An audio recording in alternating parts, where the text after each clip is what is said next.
Today I'm talking arm lift.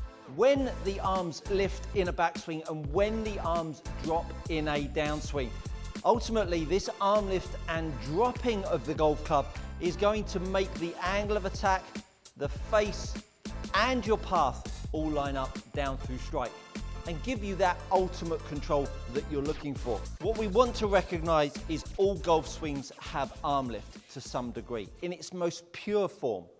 Arm lift is simply the raising up of the arms from setup to the top of a backswing. So in the video that I did just recently up here, I talk about wrist set and forearm rotation. There's the arm lift that I'm talking about today.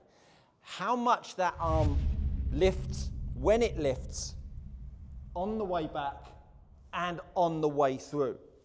Because when those arms are lifting and dropping, they are changing the attitude the club head is reacting by. So when we think about the arms lifting in a backswing, the more I make my arms lift very early. Can you see how that club face fans itself open? I now do exactly the same thing with the club head, but I make the grip no longer lift. All of a sudden, the club head arcs inside on that circle that you see, compared to arcing on that circle, but now with a more open face. The arm lift happening too early is something that I see so often in golfers because they're trying to make the club stay outside the hands in an effort to not slice, duff and hook the golf ball. But when you move the grip up, you have an arm lift early, what you're actually doing is starting to set the shaft on a very flat plane, which often the case then causes the golfer to steepen it up, and before you know it, it's wanging off to the right. So what we want to recognize is when this arm plane lifts. It's two planes with the arms. It has the lower plane, the one that you see on the screen right now. And then we have the secondary plane, which is the one that you see on the screen now, that my arms now go up to. That secondary plane is the one that, in most golfers' interpretation, gives angle of attack. It's not so at all. I can create a very steep angle of attack, the box on the far left-hand side. I can create a very steep angle of attack with a very flat arm plane, as much as I can create a very light angle of attack with a very steep arm plane. It just depends how I use that club down through strike. Angles of attack you can see changed more down, less down, and they were completely polarized in your potential interpretation of high arms and low arms. This arm lift in a backswing will ultimately give you the chance to keep the club face in good order. It will also give you the chance to shallow the shaft in transition and into your downswing. So when we think about the amount of body rotation a golfer has, that's going to give the golfer the opportunity to keep the arms lifting much later in the golf swing. So let's pretend for a moment that everybody in the world has the same amount of body rotation. Let's just say that for now. At the early phase of the golf swing, as I keep the grip underneath me and I have no arm lift, so no arm lift at all is occurring, but the grip pressure is being applied, you can see how I can get that grip track to arc inside without the club head fanning inside. Look at the grip track this time has now lifted away and the club swung inside. So this arm lift that is not occurring in this takeaway that creates the club head lifting, and find out more about that good takeaway in that video right there, now allows the club head, as I lift the arms into the second half of my golf swing, to swing over the top of my grip which now allows the shaft to start to lay down. When the grip moves up, we have arm lift early in the golf swing. You can see how the shaft becomes very shallow, which would then make the golfer try and have some angle of attack, but in doing so, starts to compromise their path line. So this arm lift can really change the way your shaft shallows in transition and lines your face up.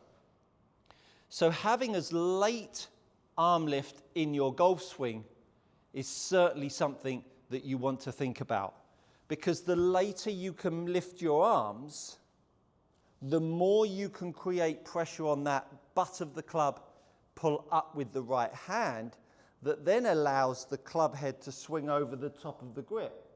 And when the club head swings over the top of the grip, because you've got much later arm lift, as you start pulling on that club more towards the ball, look how the golf club wants to lay down. So on the way down, we reverse the roles of the arm drop. So in the backswing, we have a very late arm lift. In the downswing, we have a very late arm drop. So there's the late arm lift. There she is. Now we're going to have a very late arm drop. And when we have a very late arm drop, you can see how that club now lines itself back up, hits down, and gets the face straight. So as a feeling, we are looking to keep this grip underneath us as much as possible. Now, how do you do that? Well, you need a good amount of hip rotation. If I have no hip rotation in my takeaway, I can't get my lead hand underneath me and around me far enough, because the difference between my hip rotation and my chest rotation is not enough. That separation value reduces as we all get older. So as golfers that are aging, all of us, we need to continue to use our hip action, which you can find out right up there, which is about leg length and hip rotation. So once I start to get my hips working, I can now get the grip track arcing more inside. Now I can get the grip track arcing more inside by the way I've got my hips working. I can now get the grip still feeling like it's underneath me, which is getting the club head up. There's the late arm lift, which now gets that club shaft laying off, which then gets the shaft shallower. And now as I start to pull that club, the arm drop is much later, which lines everything back up. Getting the arm drop later is something that's so foreign for golfers, because everybody's worked on this absolute nonsense about keeping your back to the target and dropping the grip down here. Unfortunately, the club head is reacting in the opposite direction to what the club handle is doing. I move the handle towards the right, the club head moves left. I move the handle to the left, the club head moves right. So therefore, when I move the grip in and around me, i.e. I move the grip around me and have no arm lift, it enables me to get the club head up and out. Now as I lift the arms up much later in the backswing, it allows the club head to shallow over as I pull forwards. Now I've got a shaft shallow and a grip lowering. Look how that club head swings over the top of my grip again, but it's still inside the ball line, which now gives me that opportunity to line it all back up. So remember, in a backswing, you're looking to make your arm lift as late as possible. In your downswing, you're looking to make your arm drop as late as possible. And when you recognize those two times in your swing, you will start to put more pressure in the grip end. Because the more you move the grip up, you have arm lift early in your backswing, we have no pressure in the grip because the club head is low. As soon as I move the grip down and back underneath me, I now have way more pressure in the grip because the club head is high. When the club head is low, because I've lifted my arms, when the club head is low, because I've lifted my arms, I have no pressure in the grip. I push the grip back down underneath me, I lift the club head up, I've now got pressure in the grip. When I now get that club head dropping later in the downswing, not early, I have pressure back in the grip. Again, loads my shoulders and loads my structure. So arm lift is very late in a backswing. Arm drop is very late in a downswing. And hopefully you really can see the track of that grip and how it's going to fix your takeaway, how it's going to fix your change of direction and shallow that shaft in your downswing, and it's going to really put pressure on that grip down through strike. That's going to give you the opportunity to have that swing moment that's so crucial for all good golf shots. Are you tired of paying too much for your premium leather golf gloves? Head over to gxgolfgloves.com. These are gloves tried and trusted by elite amateurs and tour players alike. Enter my code GOODCOACHING to receive 10% off your next order. Go try them out, you won't be disappointed. Thanks so much for watching. That, my friends, is good coaching.